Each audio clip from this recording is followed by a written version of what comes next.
جس جگہ پر آ کر برداشت ختم ہو جاتی ہے اسی جگہ سے صبر شروع ہوتا ہے۔ ہم تکلیف کے جس مقام پر بھی ہوں، ہم سے آگے ضرور کچھ لوگ ہوتے ہیں۔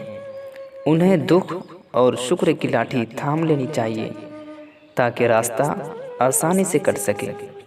صبر کا دامن ہاتھ سے کبھی بھی مت چھوڑیے، کیونکہ ہر کام آسان ہونے سے پہلے مشکل ضرور ہوتا ہے۔ دکھ انسان کو یا تو ریت کی طرح ڈھا دیتا ہے یا پھر چٹان کی طرح سخت بنا دیتا ہے۔ صبر کا گھونٹ دوسروں کو پلانا آسان ہے، لیکن خود پینے سے پتہ چلتا ہے کہ ایک ایک قطرہ کتنا مشکل ہوتا ہے۔ الفاظ ہی سب کچھ ہوتے ہیں، دل چیر بھی دیتے ہیں اور دل جیت بھی لیتے ہیں۔ ہر ایک انسان کی سنو اور ہر ایک سے سیکھو، کیونکہ ہر کوئی سب کچھ نہیں جانتا، مگر ہر کوئی کچھ نہ کچھ ضرور جانتا ہے۔ جتنی دوستی کم بناؤ گے اتنے ہی دھوکے کم کھاؤ گے، کیونکہ ہماری کمزوریاں ہی دشمن کو طاقتور بناتی ہے۔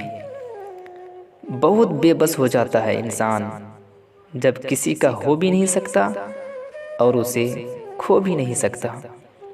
نصیب سب کا اپنا اپنا ہوتا ہے اور نصیب کو صرف دعاؤں سے بدلا جا سکتا ہے اور کسی کا چھین کر اپنا نہیں بنایا جا سکتا۔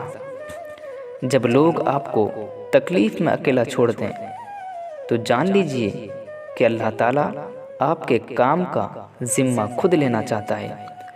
مٹی سے بنے انسان میں اگر خاکساری نہ ہو تو اس کا ہونا اور نہ ہونا برابر ہے۔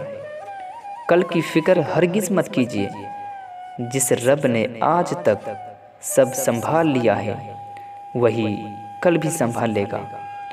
ڈھونڈنا ہے تو پرواہ کرنے والا ڈھونڈ رہیے، استعمال کرنے والے تو خود ہی آپ کو ڈھونڈ لیں گے۔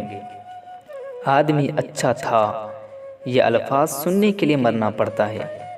کچھ الفاظ صرف الفاظ نہیں، کیفیات ہوتے ہیں جو صرف تبھی سمجھ میں آتے ہیں جب خود بھی گزرتے ہیں۔ انسان تو ہر گھر میں پیدا ہوتے ہیں، لیکن انسانیت کہیں کہیں جنم لیتی ہے۔